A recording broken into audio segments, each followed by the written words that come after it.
grappie nog, het ek onthou, het ek my begin van, dis net attack and defense.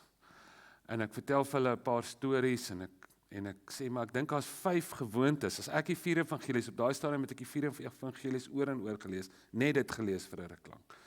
En ek sê vir hulle, dit lyk vir my of al hierdie 5 goedes wat die hele tyd verskriklik sterk herhaal. As 'n mens so vrou lyk 'n Christen, nie net weer wat glo 'n Christen, maar hoe lyk iemand wat die goed glo wat ons glo?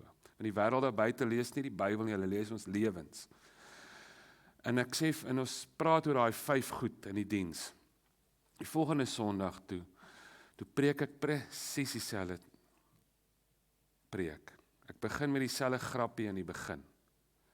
Die kinders kan dit nie lekker verstaan nie. Ek vertel die hele storie presies dieselfde. Die kinders begin so 'n bietjie lag, en van die leiers raak so ongemaklik en begin rondskuif. En ek begin met die 5 punte, en so by die tweede een gelukkig, toe kan die een ouetjie dit nie meer hou nie. Toe steek hy sy hand op, toe sê ek, kom sê oor die mikrofoon wat jou pla. Toe sê hy, my meisie sê, jy het laas dieselfde preek gepreek, nogal sy meisie nie. En toe sê ek, so ons ken dit, nee. Toe sê hulle ja, toe sê ek, maar ek dink dis waar ons die fout maak, dis vanaand se les. En ons noem dit op, en dit was goed vir my ego, want hulle kon dit onthou, ons het dit so 'n bietjie ingedrul. Ek sê, wat is die eerste een? Nee, dit is om tyd af te sonder in gebed. Die tweede een, nee, dit is om onselfsugtig te leef, materieel en finansieel. En die derde een is om in community te leef, in eenheid te leef. Die vierde een is om goed te wees vir jou vyande. Die 5de een is om te gee vir die stukkende wêreld. Ek sê, so julle ken dit? Hulle sê ja. Ek sê, maar dis die probleem, ek dink dis ons fout, ons dink as ons dit kan opnoem, dan ken ons dit. Ons dink as ons die inligting in het, dan ken ons dit. En toe sê ek vir hulle, kom ek lees vir julle die teks van die eintlike boodskap van vanaand. Toe lees ons Matteus 7, die einde van die bergpredikasie. Dan eindig het met Jesus wat sê, hy sê die storms van die lewe kom. Hy sê, en party ouens se geestelike huise sal vou, en ander sal staande bly. En dan sê hy, die verskil tussen die huis wat staande bly en die huis wat wegspoel met die storm, is die een hout op die rots gebou, op 'n vaste fundament, en die ander hou op sand. Julle ken die storie. Maar is asof mense nie mooi gelees het, wat sê die storie nie. Wat sê hy, wat is die verskil tussen die ou wat op rots gebou het, en die ou wat op sand gebou het? Die verskil is die een ou, die ou wat op sand, gaan lees bietjie mooi daar, hy sê die ou wat op sand gebou het, het gehoor, hy het kennis geneem, hy kon nie goed opnoem waarskynlik. Maar die ou wat op rots gebou het, het gehoor en gedoen. En dan sê hy, as jy wil hê jou huis moet staande bly in die storm, moet jy leer om te doen. En dis waarmee ons mekaar uitdaag hierdie vorige 5-6 dae wat ons saam is. Dus om te sê, maar kom ons kyk, dis al die goed wat ons nie verstaan nie, en gelukkig is daar baie genade, en so, maar kom ons kyk of ons van die mees basics kan raak leef, en nie net weer opsê nie. En ons het begin met Handelinge 1 vers 8, waar die disippels onthou, in Pinkstertyd, onthou hulle Jesus se woorde, sy voorspelling vir wat gaan gebeur, as Pinkster gebeur. En dan die woorde van Jesus wat sê, julle sal krag ontvang, wanneer die Heilige Gees oor julle kom. Julle sal my getuies wees, sal julle beweeg, in Jerusalem, Judea, Samaria, tot in die uithoeke. En is omdat dit actually gebeur het, dat ek en jy Pinkster hou hierdie jaar, dat ons weet wie Jesus is, dat ons sy volgelinge is. Dit het waar geword, die voorspelling van Jesus. Dan sien ons in Handelinge 2 en Handelinge 4, sien ons hoe dit ontvou, en hoe dit 'n onselfsugtige gemeenskap is. Die Gees God se mense so beweeg, dat hulle die hoogste prioriteit gee aan die mense wat die swaarste kry in hulle gemeenskap. Hulle verkoop sommer hulle goed en deel dit uit. En ons sê, dis sommer die eerste sin in al 2 eerste prentjies van die kerk, is dat hulle omgegee het met wat hulle het. En dan lees ons van Stefanus se storie, en ons het vertel gisterand gesê, maar hy is met klippe dood gegooi, en dat hy het reg gekry het om nog steeds goed te wees vir sy vyande, vir hulle te bid. Maar Stefanus se storie gaan ook daaroor dat barmhartigheid was so prioriteit vir die antieke kerk, vir die eerste gemeente, dat hulle gesê het, ons moet iemand net daarvoor taak. Dis ons almal se werk, maar dis 'n groot werk, ons moet dit koördineer.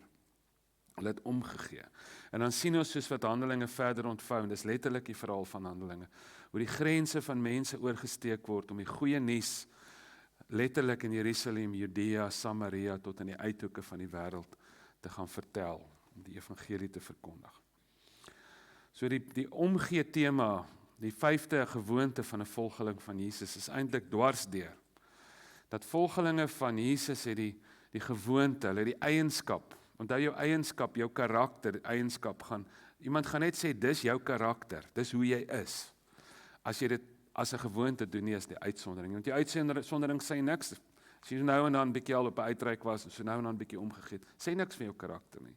Wat iets sê is, as jy meeste van die tyd, as jy 'n liefdevolle mens is, as jy sagmoedig is, as jy omgee, as jou hart breek vir wat God se hart breek, as jou eerste reaksie nie is om te oordeel nie, maar om besig te raak met die vraag, hoe kan ek 'n verskil maak? As dit jou gewoonte is, dan word dit jou karakter, dan is dit jou getuienis. En dit is die uitdaging van vanaand se beginsel, seker die heel belangrikste. Paulus sê, dis die heel belangrikste, Jesus sê, dis die belangrikste in die wet en die profete, dit is na al die ander geestelike goed.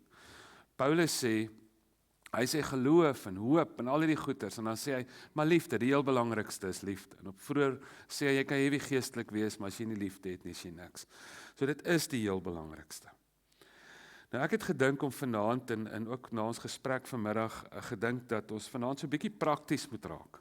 So ek wil vir julle sommer so 'n paar beginsels gee, en 'n paar idees gee, en die hoop is eintlik dat die mooi goed wat reeds hier gebeur, dat dit daai vuur sal aanblaas, en dat dit daai dinge sal versterk. Maar miskien is daar ook ander goed wat spesifieke donker plekke in die gemeenskap, wat spesifiek getarget moet word. Die missioloog David Bosch het gesê, as alles sending is later niks sending nie. So die maklikste manier om ons die groot opdrag te relativeer is deur te sê alles is sending, en ons niks later nie sending. Hy het gesê, daar moet 'n missionêre dimensie wees in alles wat ons doen. Met ander woorde, ons moet altyd omgee en help waar ons ook al beweeg, of dit by die werk of by die huise waar ook al is, en of dit by die sonndagskool is, en of in die musiek is wat ons sing, en of dit ons Bybelstudies is, ons moet altyd omgee en vir die wêreld ons radar aan nie. Hy sê, hy moet 'n missionêre dimensie in alles wees, of missionaal vandag se taal.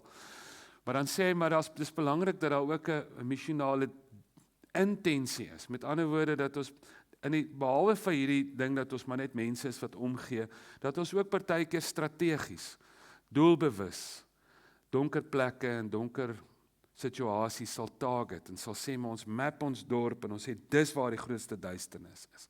Dis waar die grootste moeilikheid is, en dat ons doelbewus, soos die vroeë kerk sal sê, maar ons stuur mense, en ons gaan self, en ons ondersteun mense, om juist daar waar die nood die grootste, ons gaan nie net per ongeluk die nood raakleef nie, ons gaan ook strategies dit uitreik na daai plekke toe, ons gaan soontoe beweeg, en ons gaan met 'n plan gaan, en ons gaan 'n verskil daar maak.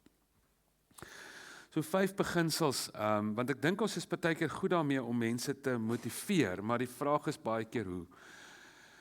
Die eerste beginsel vanaand is, waarmee ons begin het eintlik Sondag aand, is die beginsel om op te daag. Die heel belangrikste ding, aan die einde van hierdie Pinksterweek, is dat jy sal opdaag. En as dit gaan oor omgee, dan is dit ook belangrik. Ek wil vir jou sê, as jy nie gaan opdaag nie, gaan niks gebeur nie.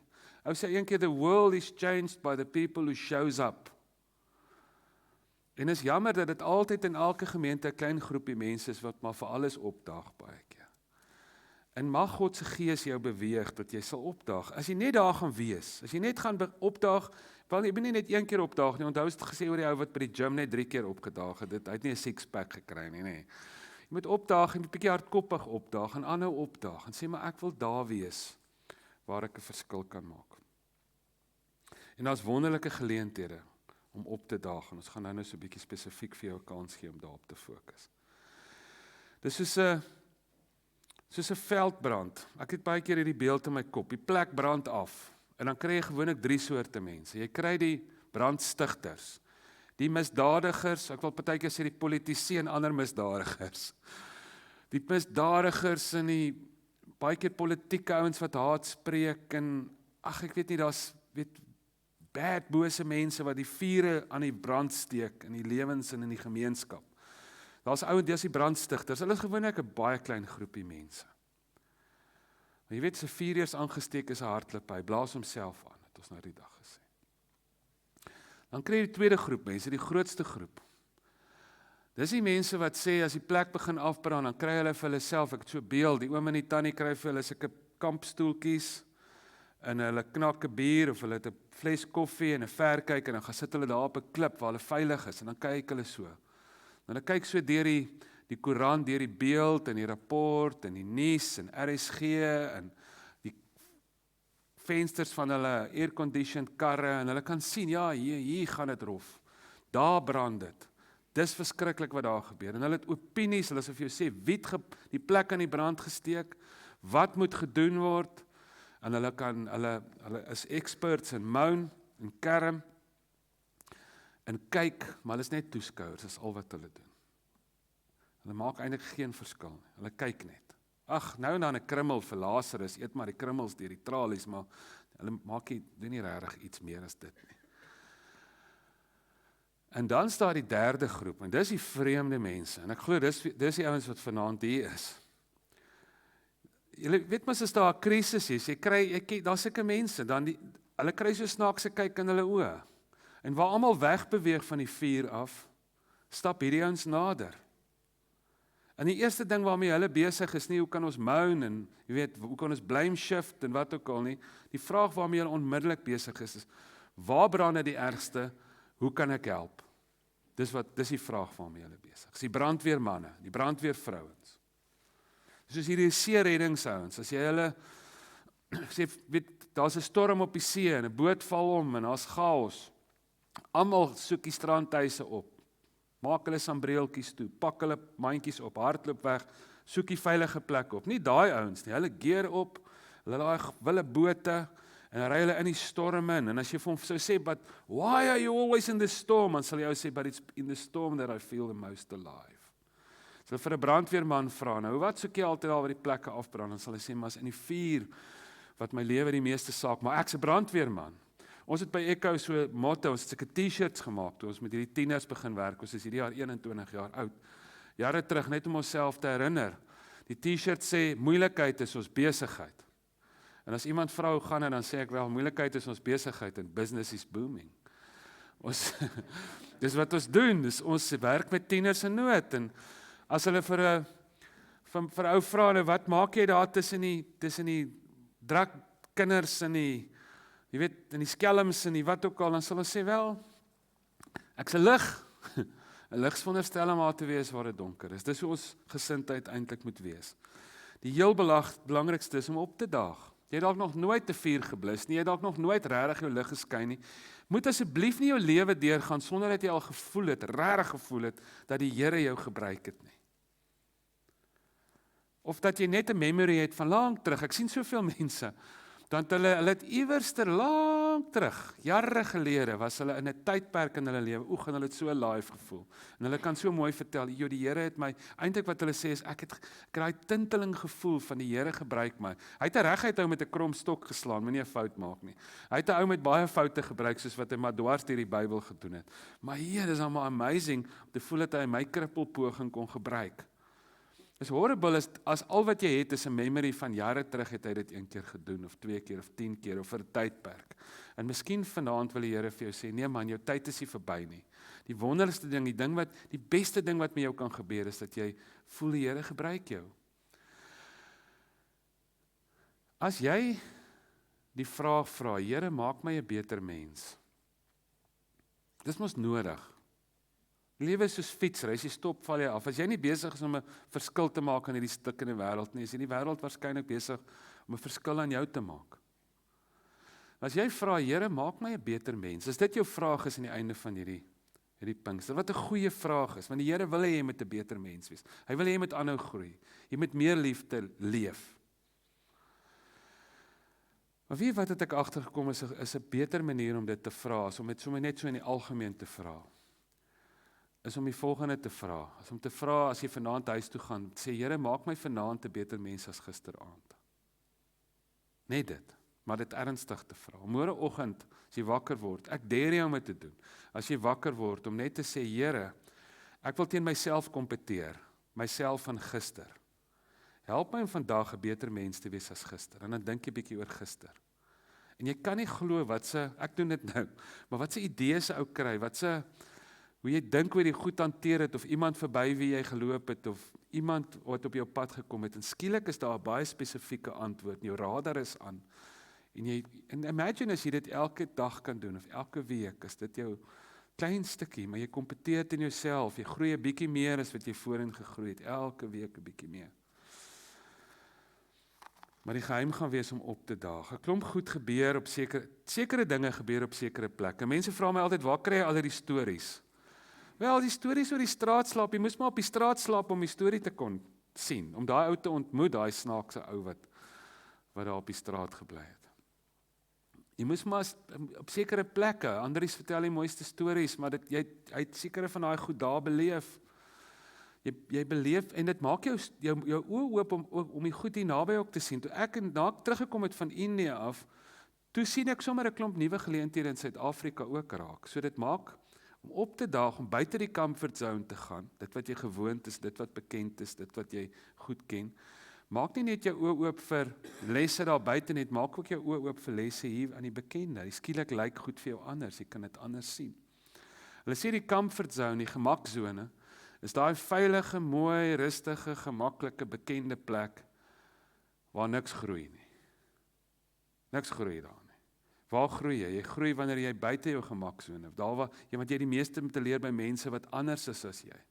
Daar waar jy en daar's altyd 'n bietjie risiko daar, jy voel bietjie uit jou plek uit, jy doen iets wat jy nog nooit gedoen het nie, maar dis waar jy groei. En daar's niks wat 'n mens so lewendig laat voel, wat 'n mens se lewe so sin laat maak, as om te groei nie, as om te voel ek groei weer. Ek het nie gestagneer nie. Want jy is of besig om te groei of om af te gaan, jy kan lyk my nie stil staan nie. En ek maak nie saak wie jy is en hoe oud jy is, en hulle sê party mense is net langer jonk as ander. Ek dink dis 'n mooi manier om ouderdom te beskou. Veral ek begin dit nou op my ouderdom myself sê. Maar daag dan op by die gebedsgeleenthede. Daag op by die sopkombuis. Daag op by die wat ook al, man, jy hoef nie dood te werk of alleen na die plakkerskamp in te gaan nie. Daar's geleenthede. En die gemeente skep wonderlike geleenthede. So die eerste beginsel is om op te daag. Die tweede een is ons praat van charity versus community. Liefdadigheid teenoor omgee gemeenskap. So dit nou die aand ook vir mekaar gesê, liefdadigheid is nie uniek aan die kerk nie, almal doen dit. Elke tweede besigheid doen 'n bietjie charity, of doen 'n bietjie gemeenskapswerk, of gee 'n bietjie komberse uit, of 'n paar stukkies blikkies kos, of die drankwinkel daar by ons doen dit selfs. Hulle doen 'n bietjie charity, een keer per jaar. Maar wat die kerk uniek maak, is dat ons nie net charity kan doen nie, dat ons ook community kan doen. Ons kan 'n nuwe familie wees vir iemand wat nie 'n familie het nie.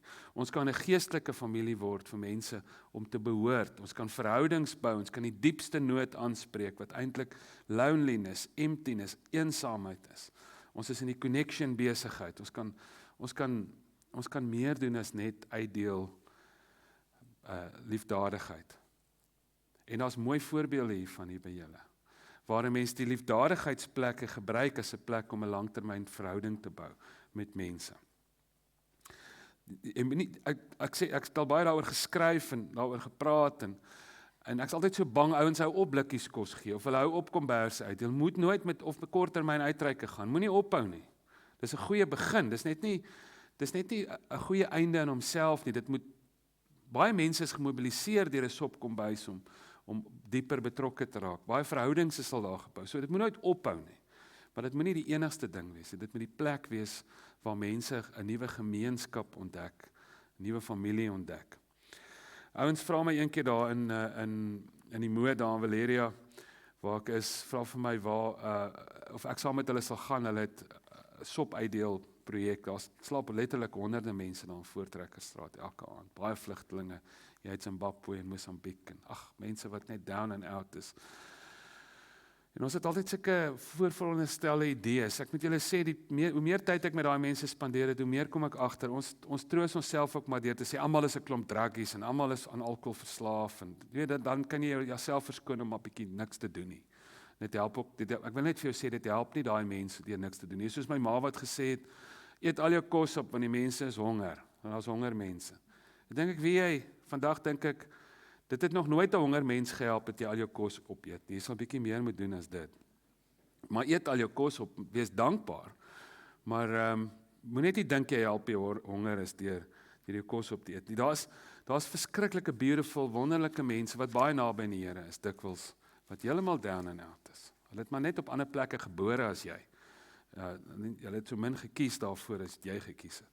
En jy sou dalk groter gemors daarvan gemaak het as hulle. As jy deur alles was wat deur hulle is. So ons moet 'n bietjie empatie, maar hulle vra my nou maar, kom ek moet saam met hulle gaan, hulle deel sop uit daar in Voortrekkerstraat. En ek gaan saam en hulle vra my na die tyd, ek moet net so 'n bietjie reflekteer oor my belewenis, en ek sê, weet jy wat, dis beautiful wat julle doen. Maar verander net een ding, ek net een voorstel. In plaas van om van die mense sop uit te deel, eet saam met hulle. Gaan en dan eet julle saam met hulle. En die eerste prys is as jy nog die kos saam met hulle maak ook. Weet die alternatief vir krummels gooi vir die armes is nie om brode te gooi nie, dis om 'n maaltyd te deel. If you have more than you need, don't make your fences higher, het ons gesê, make your table longer. So mense te nooi na die maaltyd toe en saam te eet.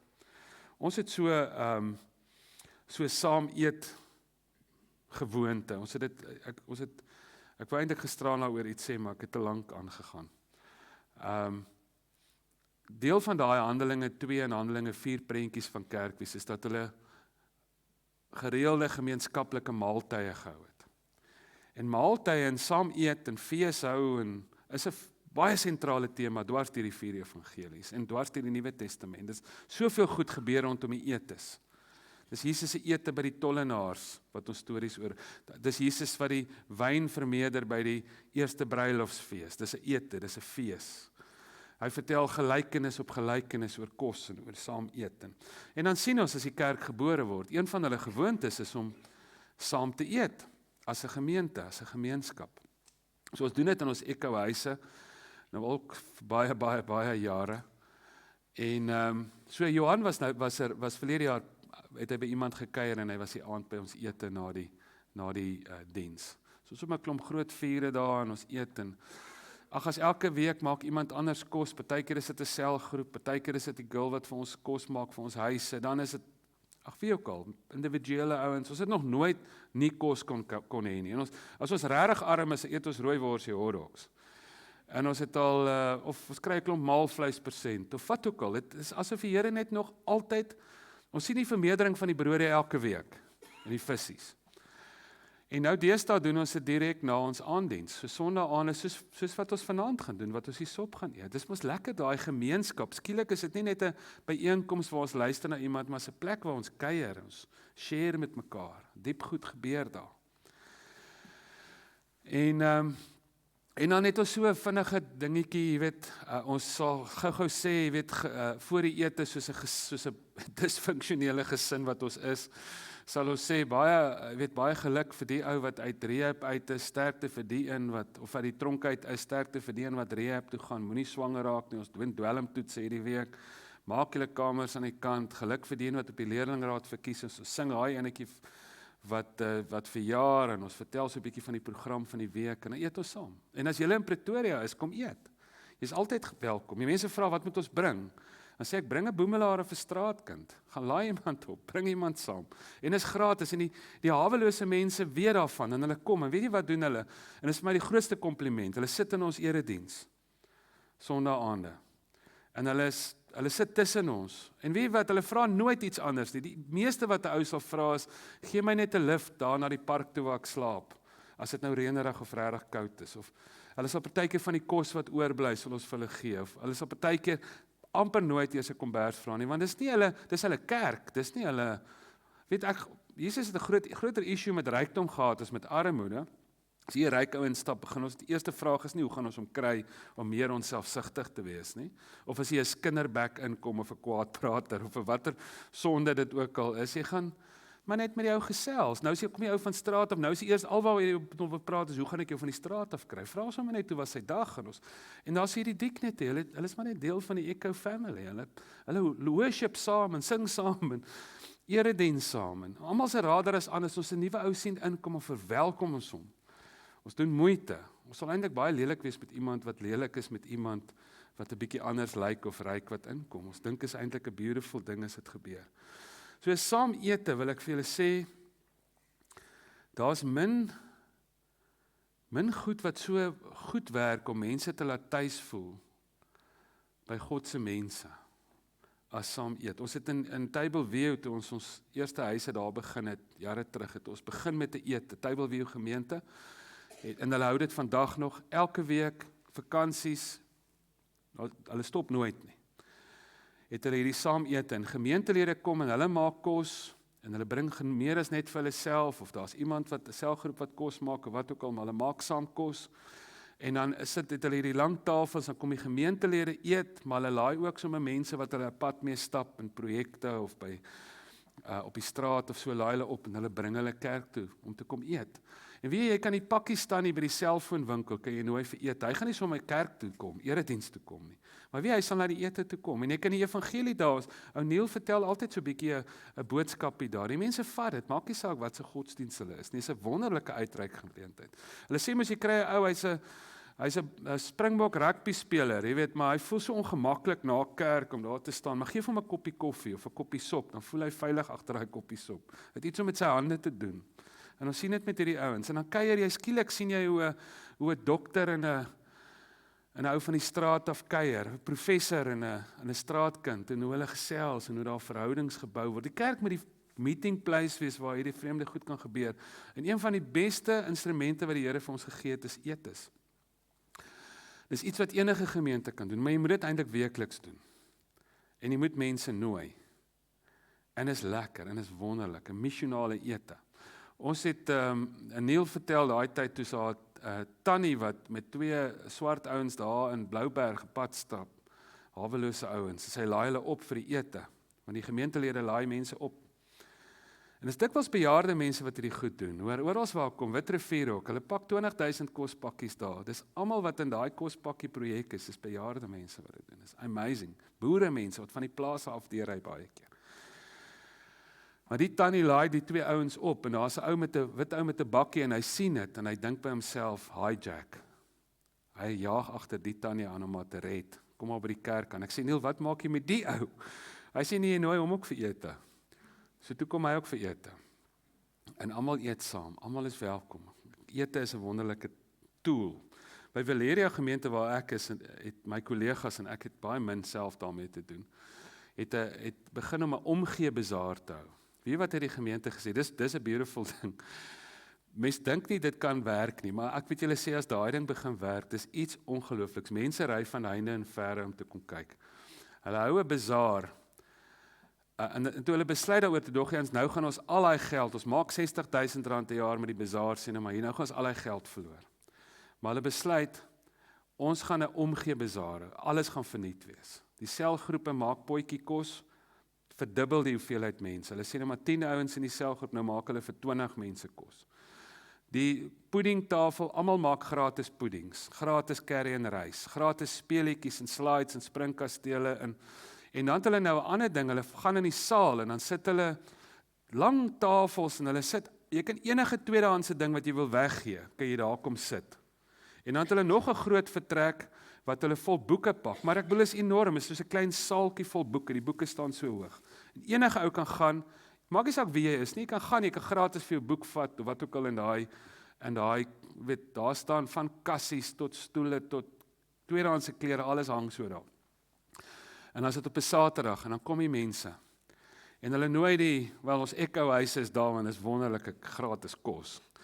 En ons kry 'n sanger om te sing, daar's altyd 'n sanger wat sommer gratis sing.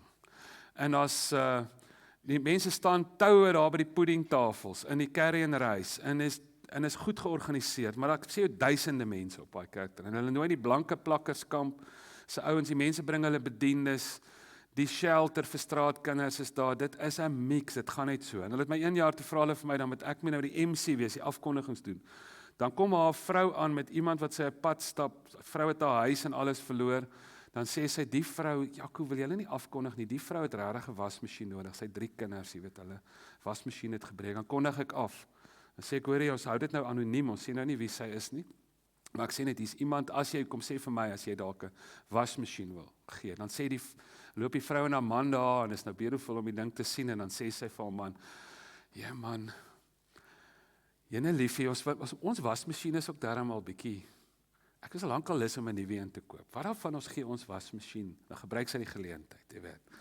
Vir die mense. Dan skenk hulle eintlik 'n goeie wasmasjien vir die vrou en haar man gaan koop vir haar 'n nuwe wasmasjien daar by Makro na die tyd.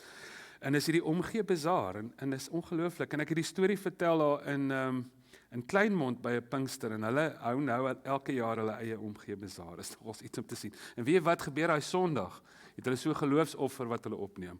Hulle kry amper dubbel die geld in as wat hulle met die bazaar gemaak het. Niemand het niks verloor nie. Die gemeente maak meer geld deur daai geloofsoffer. Ek dink almal voel so, ons het nou soveel verniet gekry dat hulle voel nou wil ons net dit is amper so 'n gee ding wat net daar gebeur. Maar dis in elk geval, dis die vreemde goed wat in die kerk gebeur.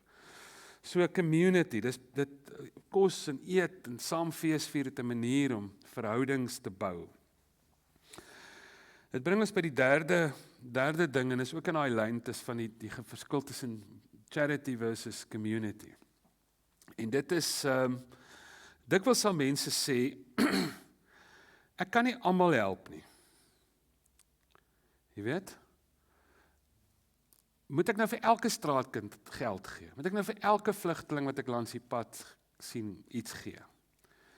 En dan dink ek Moeder Teresa se woorde help ons. Sy het gesê if you can't help 100, then help 1. Nou daar's van ons wat meer as een kan help, let's face it. Maar help iemand. As jy nie almal kan help nie, help iemand. En ons het so 'n projek begin, die KGB projek. Want ek het agterkom in my eie lewe, ek skuil partykeer bietjie wat ek wou doen, en die vraag wat die Here vir my so half gevra het, ek gevoel is Jakob, maar wat doen jy daar want niemand sien nie, heeltemal individueel, so half in die geheim, maar ons goed ons kollektief saam moet doen as 'n kerk, maar ons het ook elkeen 'n persoonlike roeping, en ek dink ons moet amper 'n paar geheime hê, of geheime pad hê wat ons stap met mense. En KGB het toe goed gewerk, want dit is mos ondergronds. Toe het ons 'n swart bandjies gekry, en ons het die hele projek gelons en gesê, maar wat daarvan, sê nou elkeen van ons sou iemand piek, ons kan nie almal help nie, maar sê nou jy sou iemand kies, en jy sou hom ordentlik help. Dit sou 'n enkel ma wees wat verskriklik swaar kry, 'n straatkind, 'n vlugteling ou, wat down and out is, iemand wat geestelik gestrem is, fisies gestrem is, wat ook al, maar ek sou iemand kies, en ek sou sê ek gaan die lang pad stap, en ek gaan regtig help. En dan die K staan vir kontak maak, so 1 keer 'n week maak jy kontak, ten minste, dis 'n minimum commitment, as jy jou bandjie sien, onthou jy, ek moet hierdie week nog kontak maak met daai ou. En dan ontmoet jy hom waar hy is, as dit 'n straatkind is met wie jy 'n pad stap, dan gaan koop jy 'n paai, 2 paais en 2 cokes, en dan sit jy saam met hom 'n paai en 'n coke en eet daar op die hoek waar hy is, en jy gesels met hom en jy hoor sy storie, en jy sal verbaas wees, as jy van hierdie kinders se dapper stories hoor. Jou oordeel sal so verander in verwondering, as jy net genoeg tyd, as jy net hardkoppig genoeg is, dat jy die regte storie kan hoor dikwels. Tussen al die moeilikheid wat hy aanvang, en al die nonsens en die goeters. Is dat dikwels 'n baie mooi storie. Maar jy raak sy vriend, of haar vriend. Jy bou 'n verhouding, langtermyn verhouding, jy sê, 1 keer 'n week gaan ek kontak maak. Shane Claiborne het gesê, the problem is not that we don't care about the poor, the problem is that we don't know the poor. En ek dink ons wil hulle te dikwels, Henry Nouwen het gesê, sien ons hulle as net 'n probleem wat opgelos moet word. In plaas van 'n groep mense met wie ons gemeenskap, community moet hê, met wie ons 'n verhouding moet bou. En word 'n ou se vriend op die straat. Ons het nou al van julle het ons hierdie week oor gesels. Ek het 'n klompie ouens wat op straat beland is, wat nog nie skoon is nie, wat nog op dwelms is. Nou sê ek maar sy vriend op straat. Ek nooi hom Sondag kerk toe, hy sit daar. Jy weet, kom ek sê julle net hierdie storie, dit lê die hele tyd so agter alles wat ek sê. Ek wonder altyd, as ek so by kerke kom, oral, landwyd, hoekom sien ons nie die profiel mense in ons eredienste, wat welkom gevoel het by Jesus, kom hulle nie na ons kerke toe nie. Kerke lyk maar so. En dat is nie verkeerd nie, ek lyk ook maar so. Maar hoekom is dit so 'n absolute uitsondering, dat 'n mens, die mense wat die melaatses van ons tyd, dat hulle actually welkom voel in ons eredienste. Maar hulle moet mos hiernatoe stroom. Die tollenaars, die Samaritane. Hoekom lyk ons so min soos die vroeë kerk wat dit aanbetref? Hier is dit nie van belang of iemand Griek of Jood, 'n slaaf of vry. Dit moet ons pla. En ek's eendag by 'n gemeente daar in die middestad van Windhoek nogals. En ek moet daar preek, en ek staan soos ek nou, staan ek daar op die kansel, en ek kyk hierdie klomp mense, en ek sien maar, my hemel, daar sit 'n hele galery vol straatkinders. En in die diens, daar was klomp gewone kerkmense, die tipiese profiel, wat in al ons kerke, of dit nou kerkgeboue of auditoriums is, was daar, maar daar was ook straatkinders, en daar kom 'n ou ingestrompel met so 'n verband, hy so half dronkerig of iets, op syfer so half bietjie bloed deur, ek tog, dankie tog iemand skuif in, dat hy kan sit, en wys vir hom, sit gerus. En na so rukkie, kom maar vrouens in, ons het al begin met die voorsang, toe kom maar 'n paar vrouens in, toe kom sit hulle hier voor, want is al wat daar plek oor was. En ek hoor na die tyd, hulle is prostituie. Ek lees na die dag, Bonhoeffer het gesê, hy het daar by die Notre Dame in Frankryk op 'n stadium gesit, in daai groot kerk, en toe sien hy hoe die prostituie gaan bid, deur die oggend, en toe dink hy, dis net reg, hulle moet tuis voel hierso. Die ou sê vir my, daai prostituie mis nooit 'n erediens nie. En dit was my so erg dat dit my verbaas het dat hierdie mense in die kerk is. Ek het gedink, wat het van die kerk geword dat dit nou 'n uitsondering is deesdae? Die mense is die tipiese mense wat na die kerk toe moet stroom. Dis die mense wat agter Jesus aangeloop het. Die godsdienstige leiers, sê Lukas 15, na eerste vers, was ontsteld want 'n klomp sondaars volgens hulle het agter Jesus aangekom. Toe daai diens begin en ons sing saam, en hulle het ook 'n kornei wat die worship lei, en ons loof die Here saam, toe dink ek by myself, dis almal beautiful, om te kyk, om te sien hoe 'n prostituut, en 'n rasis, en 'n materialis, en 'n skinderbek, en 'n kwaadprater, en 'n, jy weet, die Here so saam loof. En ek dink by myself, en ek lees daai week so aan 'n tweet wat ek gelees het, hy het gesê, don't judge me because I sin different from you. Dis miskien die waarde as ons die evangelie so rou is, ons toelaat dat dit ons ontstel, dat ons kan net nie meer so oordeel nie. As ek besef ek is die ryk jong man, ek het regtig, as dit nie vir genade is nie, maak ek dit nie. As ek besef hoe Jesus dat ek dieselfde issues het as die godsdienstiges in Jesus se tyd, sal ek 1000 keer versigtiger wees om met mense wat ek nie verstaan nie, wat anders is as ek, te oordeel. Don't judge me because I sin different from you. Maar ek dink dit kan help as ons verhoudings bou, as ons omgee, en as ons net probeer om mense van die straat af te kry nie, maar as ons hulle ontmoet waar hulle is, en bereid is om hulle vriend te word, en weet jy wat werk die heel beste? As jy bereid is om by daai ou iets te leer. Jy moet weet, Jesus het gesê, ek was honger, julle het my iets gegee om te eet, ek was dors, julle het my iets gegee om te drink, ek was 'n vreemdeling, julle het my gehuisves. Daar's iets van God se hart wat jy nie in mooi kerkgeboue soos hierdie kry nie. Jy kry dit nie by Bybelstudiegroepe nie, jy kry dit nie in stilte tyd in die natuur nie, jy kry dit nie by lofprysingsgeleenthede nie, jy kry dit nie in die beste teologiese boeke nie, jy kry dit tussen die weerloses. Loop jy daai Jesus raak wat honger is en dors is en 'n vreemdeling is. Iets van God se hart. En jy sien dit by mense wat by daai deel van God se hart uitkom. Dit is asof hy 'n stukkie van sy openbaring daar gaan wegsteek het. En jy moet opdaag. Maar jy kan nie net opdaag vanuit 'n posisie van mag. Jy wil nou gou vir mense vertel hoe hulle moet regkom nie. Jy wil hulle gou regryk. Jy moet opdaag met die gesindheid van Jesus. Filippense 2 vers 5 tot 11. Hy wat in die gestalte van God was. Dit begin met julle met die gesindheid van Jesus was. En hy vertel hoe Jesus afgekom het aarde toe. Hulle moet beleef jy is naby. En beleef jy is toeganklik. En beleef jy is nie hoogmoedig nie. En moet beleef jy stel belang. Jy gee om. Jy wil leer, jy wil nie net vertel nie. En jy het vreeslik baie om te leer by hierdie mense. Ek wil vir jou sê, ons het al hoeveel keer, dan sien ek, ons het 'n ouetjie gehad, Joshua, hy was 'n kindersoldaat in die Kongo. En sy maale, hulle het hulle village aangeval, die seentjies gevang, hy was klein, seker 7 of 8 of 9, ek kan nie onthou nie, en hulle het hulle weggevoer, hulle vreeslike goed laat sien en laat doen, en hulle verskriklik sleg behandel, hulle sê, as julle terug gaan huis toe, dan kap ons julle sissies en julle ma se hande af. En hy het gevlug hier deur Afrika, hy kon dit nie hou nie, en hy het op straat gebly daar in Pretoria, vir lank.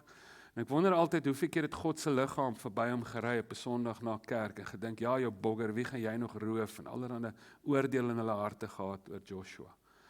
En Joshua was in 'n shelter, en later kom hy by ons, en ons sit hom in 'n skool, hy doen so goed, hy's op die leerlingraad van die skool, hy's die sport, die doeksleerling, hy doen goed genoeg om te gaan studeer, die onderwysdepartement het kry hom dikwels vandag nog, om met al die onderwysstudente daar by tikkies te praat, hy's nogals 'n public speaker, hy word deel van die Jeep Warrior team. En toe dink ek, weet jy wat, jy sal hom maklik oordeel op 'n afstand, maar leer sy storie ken, en jou oordeel sal verander in respek. En gelukkig is die mense wat naby genoeg aan Joshua kom, om sy storie te hoor. Ek dink hoogmoed is partykeer ons grootste issue in hierdie land. So om individueel te sê, maar miskien kan ek met iemand 'n langtermyn verhouding bou. Die vierde een is, love looks like something. Ons sê by Echo, omgee word gespel M-O-E-I-T-E.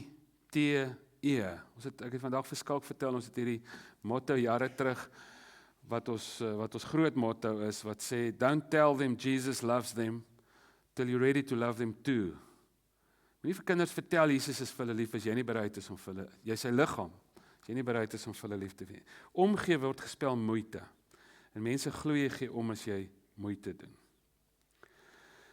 Die laaste punt wat ek dink ons vir mekaar moet sê, as ons wil antwoord hierop, en as ons dit regtig wil doen, en net wil weet, ons moet dit doen nie net nog 'n interessante inligting, dis eintlik wat mense doen, wat Jesus volg nie, maar as ons dit wil doen self, ons naam, as dit oor ons naam gespreek moet word hierdie goed, is ons moet deel met teleurstelling. Jy weet, ek het as 'n student, ek het eers aan Potch geswat, en later eers by Tuks, maar in Potch toe kom ek een keer daar, soos kom maar 'n ou na my toe, ek het so 'n sifkar gehad, in 'n studentekamine gebly, min geld gehad, en daar kom 'n ou daar aan, en hy vertel my die hartseerste storie wat ek nog ooit gehoor het. Sy vrou is dood, en sy kind is siek, en ek laai vir hom in daai sifkar van my, ek ry bank toe, ek trek al my geld, ek gee dit vir hom, ek bid vir hom al aan IKG, en ek huil saam met hom, en ek is half emosioneel, ek worry oor hom volgende paar weke, seker so 'n maand of 2 later, toe loos ek al op die bult, op pad van die klas af. Hier kom hierdie ou van vooraf. Hy herken my nie. Ek het nou anders gelyk as nou. Hy herken my nie. En ek wil vir hom begin, ek is so op die punt om vir hom te sê, ek so bly om hom te sien, ek wil vir hom sê, Jesus, ek is bekommerd oor jou, hoe gaan dit? Hy sê, weet jy wat, meneer, my vrou is vanoggend dood, my kind is siek. Vertel my daai storie. Ek dog, weet jy wat dog ek? Ek dog, ons wag net hier vir 'n trein, ek gooi vir jou vir 'n trein in hier, van hierdie brug af vandag, jy weet. Maar weet jy, hoeveel van ons het sulke stories? Ons sal sê, as iemand praat oor ons moet omgee, dan sê ons, ag, ons het ook al 'n boemelaar probeer, hulle wil nie gehelp word nie. Jy weet, so asof hulle, ons is baie uniek, maar hulle is almal dieselfde. Dis nonsens, dis hoogmoed. Wat ons sê, maar ek het ook vir 'n ou geld gegee, en hy het maar net, toe ek sien, mooi kyk, of kos gegee, toe sien ek hoe gooi dit in die asblik.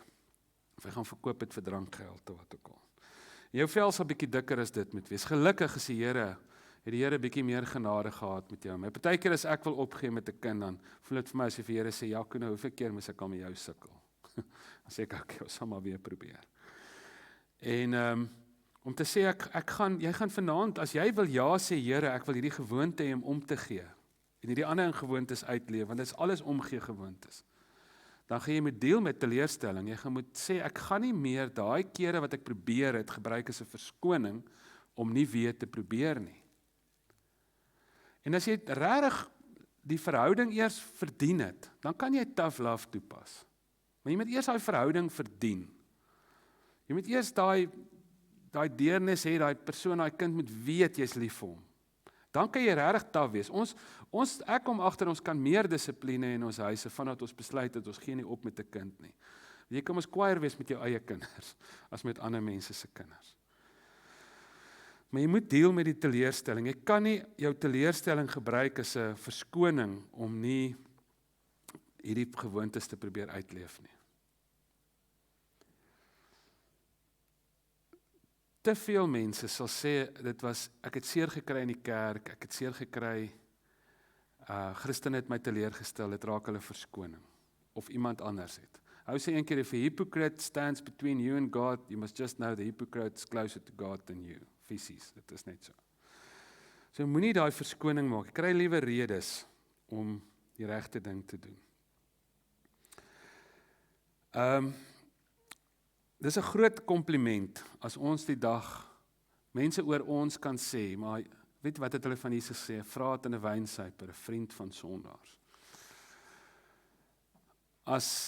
As mense vir jou, kerkmense vir jou kwaad is omdat jy met die verkeerde mense assosieer, wat het dit al bietjie met jou gebeur?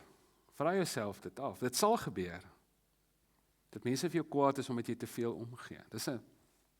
Dit wys jy's op die regte pad. As dit nooit gebeur nie, jy dalk so 'n bietjie 'n paar aanpassings maak, veral in hierdie land. Ek moes al by 'n hervormde sinode sitting praat met al die dominees, te sê ek, as jy nie gereeld in die moeilikheid kom by jou gemeentelede, omdat jy met die verkeerde crowd uithang nie, doen jy waarskynlik nie jou werk in hierdie land nie. Ons het toe ons Echo begin het ons sulke pamflette uitgedeel, ons het dit later op ons website gesit, ons het 'n kerkgebou gekry wat ons kon gebruik gratis vir ons eredienste daai tyd, ons het dit later geskuif Valeria toe. Ons sulke pamflette uitgedeel, en eintlik dink ek voor elke kerk moet daar 'n groot bord op wees wat dit sê, dwelmverslaafdes, misdadigers, alkoholiste, daggarokers, prostituie, Bloubil rugby ondersteuners. En ons het so, dit was 'n lang lys, ons het alles, ons het apartheidshelde, vryheidsvegters, terroriste, kriminele, skoonmaas, prokureurs, speedkops, hoofdogters, NG Kerk oraliste. Ons het elke ding is 'n verskriklike las. Nie 'n naam wat ons vir iemand gegee kan word wat ons nie daarin het nie. Studente, ons het imaginary friends en aliens ingesit vir een case, en dan op die einde sê dit kerkmense, kerklooses, alle sondaars welkom. Ek het actually 'n liedjie daaroor, en Corneille het die eerste keer wat ek en hy gepraat het, sê Jaco, wil jy nie die liedjie sing nie, maar ek gaan nou nie vanaand teen. Ek het nie geoefen nie, maar ek sal hom op Facebook sit en dan kan julle die links share. Ek het dit al in 'n kerk of 2 gesing waar hulle dit opgeneem het. Wat sê alle sondaars welkom. Want dit was die verskil tussen Jesus en die godsdienstiges van sy tyd. Vir hom was die Fariseer en die Sadduseer nie minder sondaars as die prostituut en die vrou wat in oorspel betrap is nie. Inteendeel, hy was baie kwaier met hulle. Ek wil hê ons moet vanaand afsluit en jy met jou indink. Sê nou maar jy sou dit regkry om hierdie 5 goed te leef. Sê nou jy sou dit 'n gewoonte in jou lewe hê om elke dag tyd af te sonder in gebed. Al is dit net 'n rukkie, maar om op te daag. Dit sou wees wie jy is. Jy's iemand wat elke dag tyd afsonder in gebed. Sê nou jy sou in gemeenskap leef. Sê nou jy sou lig reis. Jy sou incredibly baie kon doen met min. En jy sou vreeslik onselfsugtig wees met wat jy het. Sê nou jy sou dit kon regkry om jou kant skoon te hou en nie ook boos te word en verkeerd te wees wanneer jou ander mense om jou verkeerd optree nie. Sê nou jy sou lief hê en omgee en altyd besig wees met die vraag, hoe kan ek 'n verskil maak, hoe kan ek help? Dink jy nie jou lewe sou meer sin maak, sou beter wees? Jy sou 'n stukkie meer van die lewe in oorvloed wat Jesus beloof het, beleef het. Ek dink nie die kerk sal 'n beter plek wees in die samelewing as ons dit kan leef. Ek dink julle nie die wêreld sal 'n beter plek wees met soveel kerke as dit die norm was en nie die uitsondering nie. Weet wat gebeur as ons hierdie goeters vir mekaar sê, maar ons reageer nie daarop nie. As jy voel die Here het hierdie week iets gestuur, maar jy reageer nie daarop nie, weet wat gebeur? Jy word immuun teen die boodskap. Volgende keer wat jy dit hoor, raak dit jou minder. So jy moet reageer, jy moet nou iets doen. En ons gaan afsluit met 'n lied en dan gaan ek vir Jan gee en hy gaan vir julle so 'n bietjie 'n praktiese manier gee om hierop te reageer. Kom ons, wil julle sommer dadelik dit doen?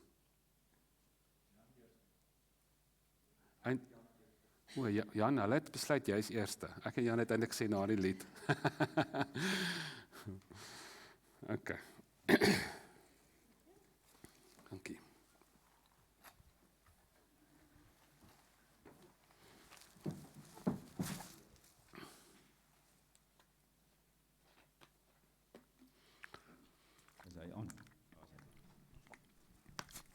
Baie dankie.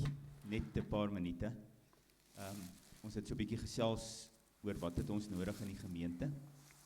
Van julle kant af, Skalk, ek wonder of jy daai borde vir ons ook sommer so gelyktydig wil uitdeel asseblief.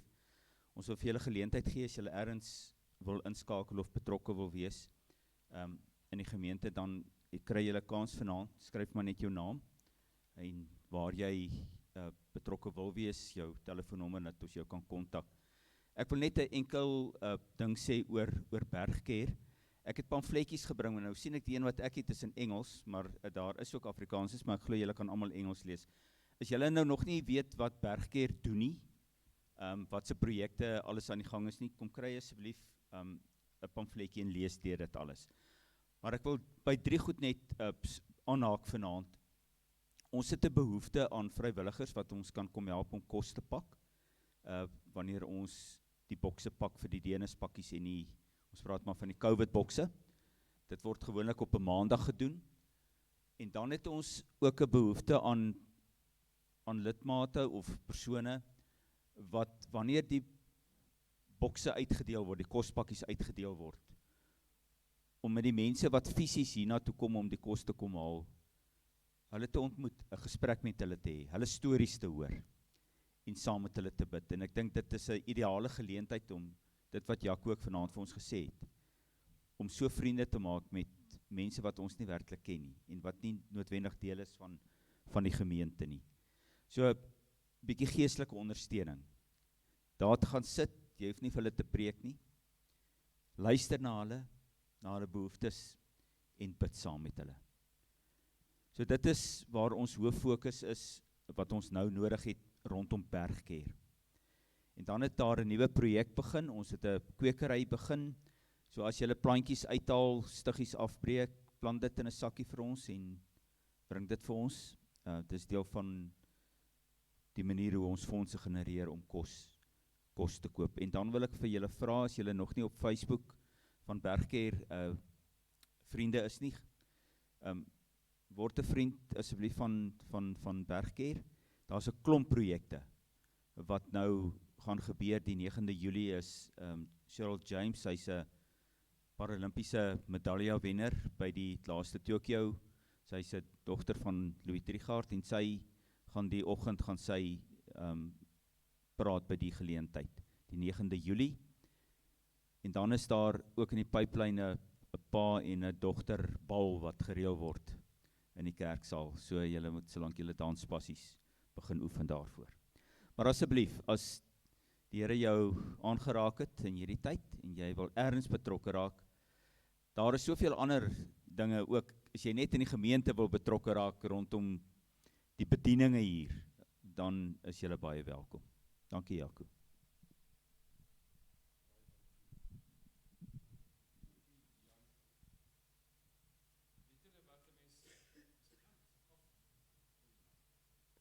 Ek sê jy moet sit. Hallo. Nee, is reg. Daar's baie mense wat by julle kom en vir 'n geldjie vra om kos te koop. Ons het by Bergkeer begin met die plakkerprojek. Ek het ook van die plakkers hier. Dit kos R20 'n plakker. Julle kan dit by die kerkkantoor kom koop. As iemand by jou kom geld betel, dan gee jy vir hom hierdie stickertjie en sê jy kom hier na die handjie kerk toe. Jy gaan 'n bord kos hier kry wat vir jou warm gemaak word. Die voorwaarde is jy eet die bord kos hier. So jy kan dit nie gaan verkoop nie. So dit is ook 'n projek van Bergkeer. Daar's mense wat sommer R200 sinne koop, besigheidsmense, sal iemand by hulle kom en sê ons is honger, hier is vir jou 'n sticker, kom kry vir jou bord kos. Ja, dis 'n mooi idee. Is dit nie? Ek klap sommer hande, ek sê vir julle, maar ja, klap hande. Hoor hierso, weet julle wat? Dis jammer. Toe ek destyds by Moeder Teresa was, toe dink ek moes hierdie nie die reël wees nie. Is dit nie wat oral moet gebeur nie? Hoekom is dit die uitsondering? En een van my gebeure hierdie week is dat ander gemeentes by julle sal aansteek. Julle is regtig in 'n gemeente wat iets doen. En Bergkeer is beautiful. Ek het na daai huis gaan kyk, ek het na van die goed gaan kyk. Dis 'n ongelooflike mooi projek. So lees asseblief die pamflet as jy nog nie het nie. Versterk hierdie ouens saam. Kom ons staan en dan sluit ons af met 'n lied en dan gaan ek vir ons die seën uitspreek. Nou kom ons, voor ons staan, luister na die liedjie. Binne hawe gebou, 'n skip lyk in 'n hawe, baie mooi vir my en jou. Maar dis nie waarvoor skepe gemaak word nie. Die storms en die winde sal waai, hys jou seile hoog, want een of ander tyd moet die tyding draai. Laat die kompas van jou siel weer jou hart bepaal. Kry jou master reg, haal die anker uit in die rigting van die Suiderkruis. Ons is gemaak om uit te gaan op die golwe van die diepste oseaan.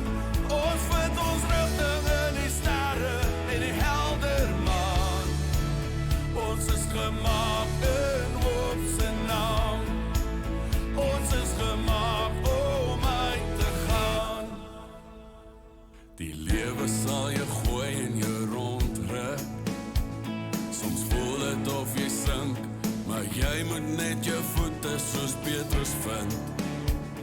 en dalk net weer glo soos 'n kind. Hou net koers, want soms kom die twyfel. Dit gaan meer oor hoe jy opstaan en minder oor hoe jy struikel. Moenie vrees as die waters rof raak nie. Tel jou skouers op, voel jou hart weer klop. Ons is gemaak om uit te gaan, op die golwe van die diepste oseaan. Ons vind ons rigting in die sterre en die helder maan. Ons is gemaak in hoop se naam.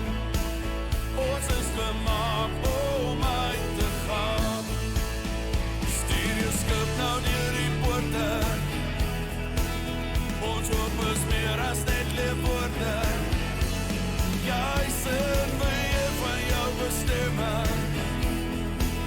Hoe jy daaruit kom is jou eie besluit.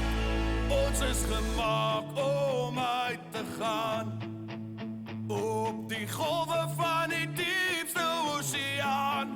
Ons vind ons rigting in die sterre en die helder maan.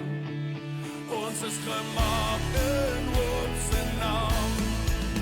Ons is gemaak om uit te gaan, op die golwe van die diepste oseaan.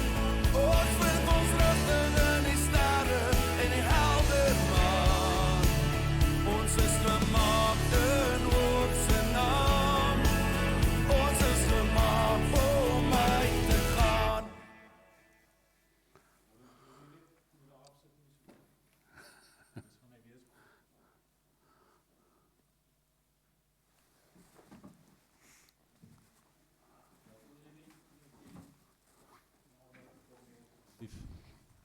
Dankie, Laurens. Van ons as gemeente se kant af dink ek moet ons vir jou onderdink nie so, en ek weet ons moet vir Jaco dankie sê. Maar die manier wat die Heilige Gees op verskillende maniere saamgespeel het of leiding gevat het om uiteindelik vir Jaco hier te kry. En soos wat die week verloop het en gesprekke plaasgevind het, kon ou sien hoe die Gees besig is om tussen ons te krap. En een van die goeders wat ons by die missionale kommissie vir mekaar gesê het, is as ons vir Jaco kry, dan moet ons weet, hy gaan ons fondamente so 'n bietjie kom skud. En dis presies wat hy kom doen het hierdie week. Hy het ons fondamente kom skud. En ons sê vir hom dankie daarvoor. Dis belangrik dat ons nie vandag dieselfde is as wat ons môre is nie. En hy het dit vanaand genoem. So ons wil van ons kant af vir jou sê, Jaco, baie, baie dankie. Dankie vir jou gehoorsaamheid. Hy het genoem, ek dink is nou na 4 weke gaan hy nou weer so 'n bietjie vir 'n slag huis toe. So hy gaan homself voorstel aan sy kinders, dat hulle net weer weet wie die pa is in die huis. So Jaco veilig terugry. Baie dankie. Ons het, Koos, wil jy nie vir my net nader kom nie asseblief? Ons het so 'n geskenkpakkie wat ons vir Jaco opgemaak het. Maar daar is nou so 'n bietjie van 'n trek, die avos, ons het jou avos gebring, dit kom uit ons kontry uit, maar hulle volgende nog aan die bome gaan. Okay. En die neute wat ons vir jou gee, het ook nog volgende aan die bome gaan. En die biltong wat ons vir jou gegee het volgende nog in die veld geloop. Jo. So, Koos, as jy net daai vir jou kan gee. Dankie, just like, ja. Klein, baie klein blykie van waardering, Jaco. Baie groot dankie, baie dankie Kobus weer. Jo, baie dankie. Groot waardering vir dit wat jy met ons gedeel het. Okay. En ons bid jou die Here se seën toe vir jou toekoms, vir Echo se toekoms, vir jou bediening. Ek wil vra dat Johan Skalk, jy's daar agter, as jy ook wel kan vorentoe kom, Dominee Jan. En enigiemand wat voel hy wil vorentoe kom. Ons wil graag die seën vir Jaco te sing. Laat die Here die seën op hom daal. So as jy voel jy wil vorentoe kom, jou hand op sy skouer kom sit. Jy is welkom om dit te kom doen. Ons ken dit gaan nie op die bord wees nie. Ons gaan dit sommer so uit ons harte uitsing.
Here,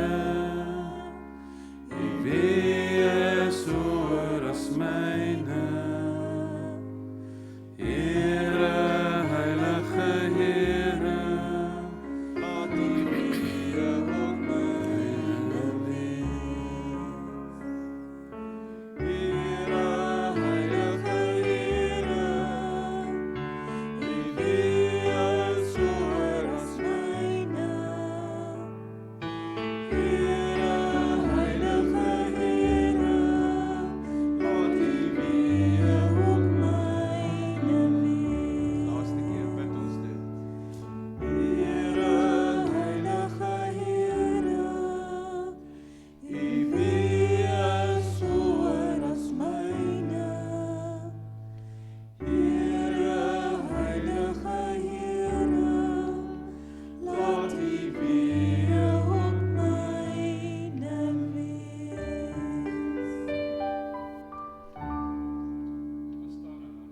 Mekaar met die seën van die Here. Paulus het hierdie gewoonte gehad om gemeentes met 'n seën te groet.